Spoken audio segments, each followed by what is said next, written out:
Hello दोस्तों, मेरा नाम अनीशा दास है। हम लोग चाणक्य स्टडी पॉइंट के छात्रा हैं। आज हम लोग आपके बीच हिस्ट्री के अध्याय पहले और दूसरे के महत्वपूर्ण प्रश्नों को रखेंगे। आज हम लोग का पहला प्रश्न था, विश्व इतिहास पर नोट लिखें। आज तुम लोग का एग्ज़ाम कैसा गया? बहुत अच्छा। बहुत अच्छा। तुम लोग क्या क्या लिखी है? विश्व इतिहास के बारे में लिखे हैं और आरंभिक समाज के बारे में लिखे हैं। विश्व इतिहास का उत्पत्ति, मेसोपोटामिया, यही सब लिखे हैं। नहीं, विश्व इतिहास का उत्पत्ति कैसे हुआ, इसमें क्या सब हुआ? हाँ, विश्व की उत्पत्ति 4 अरब 70 करोड़ वर्ष पहले हुई थी। उसके बाद मेसोपोटामिया का खोज हुआ था और उसके बाद ड्रायोपिथी का खोज लार्तो महोदय ने किया था। और एडवर्ड लुईस ने रामापिथिकस का खोज किया और जॉन कॉलर ने निएंडरथल का खोज किया। निएंडरथल मानव का खोज किया। वे हम लोग के प्रथम दार्शनिक कहे जाते हैं। उसी ने आग का भी खोज किया था। और 35,000 ईस्वी पूर्व निएंडरथल का अस्तित्व में आया था। तो क्या आगे दोस्त के साथ डिस्कस करते हैं। और तुम लोग क्या क्या लिखी थी? हम तो लिखे थे मेसोपोटामिया की सभ्यता में कौन कौन सभ्यता प्रमुख थी। लगभग 4 सभ्यता प्रमुख थी। प्रमुख थी, जिसमें फ्रात के किनारे में मेसोपोटामिया सभ्यता विकसित हुई थी। नील नदी घाटी से मिस्र सभ्यता विकसित हुई और सिंधु घाटी के किनारे हड़प्पा सभ्यता विकसित हुई थी। और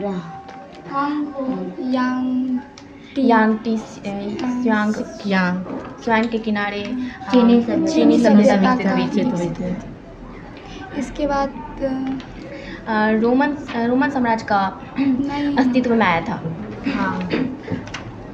और इराक के नहीं, भी 4 इसके बाद इराक जिसे मेसोपोटामिया के नाम से जाना जाता है। और इसी से मतलब इसी इराक से तो मतलब शहरी समाज का भी आरंभ हुआ था। और प्रमुख सभ्यता भी इसी से लागू हुई थी, जैसे बेबीलोनियन सभ्यता और सुमेरियन सभ्यता। इस सभ्यता 3 भागों में बांटा गया था, सुमेरियन सभ्यता और बेबीलोनियन और अशेरियन। उसके बाद रोमन साम्राज्य आया था, जिसकी आरंभिक सभ्यता आया था। रोमन साम्राज्य आया था, जिसमें कि ईसाई धर्म का उत्पत्ति हुई थी। और यूरोप में अधिक स्वर्ण, अधिक संपत्ति, अधिक कीर्ति भी हुई थी, जिसे कि अमेरिका के लोगों में ये छप गया था, जिसे गोल्ड, ग्लोरी एंड गॉड कहते हैं। और इस्लाम धर्म में भी पैगंबर साहब बद्दू जाति के संबंधित थे और इस्लाम धर्म के स्थापक भी पैगंबर साहब ही थे। और डायोक्लेशियस ने रोमन साम्राज्य के विकसित होने के लिए उसे 2 भागों में बांट दिया था, जिसमें पूर्वी साम्राज्य और पश्चिमी साम्राज्य था। डायोक्लेशियस ने आई थिंक ईसाई धर्म को दबाने का बहुत प्रयास किया था, बट उसे दबा नहीं पाया। और जितना उसको दबाने का कोशिश किया उतना ही वो बढ़ता गया। और वहाँ का राज्य धर्म भी घोषित कर दिया गया। इस तरह ही विश्व इतिहास का परिचय दिया जा सकता है। इसके बाद दूसरा प्रश्न, आरंभिक समाज का अर्थ है, हम लोग सोच सकते हैं जो नहीं ये कैसे शुरू हुआ होगा, कैसे लोग आए होंगे, पहले का मानव कैसा था, वो लोग कैसे रहता है, कैसे रहता था, वो लोग खाता पीता क्या था, ये सब दिखता कैसा था, ये और बहुत कुछ जो हम लोग सोच भी नहीं सकते हैं। और पृथ्वी का जन्म 4 अरब 70 करोड़ वर्ष पहले हुआ था। इसके बाद 190 करोड़ वर्ष पूर्व भौतिक और रासायनिक क्रिया के फलस्वरूप जीव तत्वों का उत्पत्ति हुई थी। जीव तत्व संभवतः अस्तित्व में आ गया था। 1,00,000 से 40,000 वर्ष ईस्वी पूर्व जर्मनी नीडरस्टल मानव के अस्तित्व के प्रमाण मिले। हाँ। और 35,000 ईस्वी पूर्व निएंडरथल मानव का स्थान कोमेग्रन मानव ने ले लिया। और निएंडरथल मानव ने आग का भी आविष्कार किया, दार्शनिक भी कहा गया।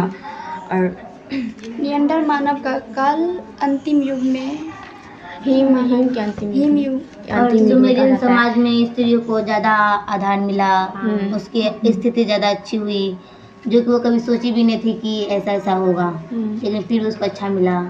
हिम युग के कारण ही तो ज़्यादा ठंडी पड़ा तो उन लोगों ने गुफा में रहना आरंभ कर दिया। आग का भी शुरुआत तो वही लोग ने किया। हाँ। फिर जाके निएंडरथल मानव को ही प्रथम फिर जब धीरे धीरे पूरा पाषाण काल में वो लोग झोपड़ी बना के रहने लगे, नदियों के किनारे घर बनाने लगे, क्योंकि वो लोग को किसी कृषि कार्य में आसानी मिले, सिंचाई करने में आसानी मिले। उसके बाद इसलिए तो ज़्यादातर सभ्यता बताया जाता है जो नदियों के किनारे ही विकसित हुई है। और इस अस्सीरियन सिंचाई समाज करने। में विवाह प्रथा भी आया। इसके बाद मध्य पाषाण युग आया। इसमें क्या झोपड़ी दोपड़ी बना के रहने लगा, गुफा में रहने लगा, अपना वस्त्र पहनने लगा, जैसे हथियार बनाने लगा, जानवर खाल पहनने लगा और सभ्यता समझने लगा जो लोग कैसे रहना है।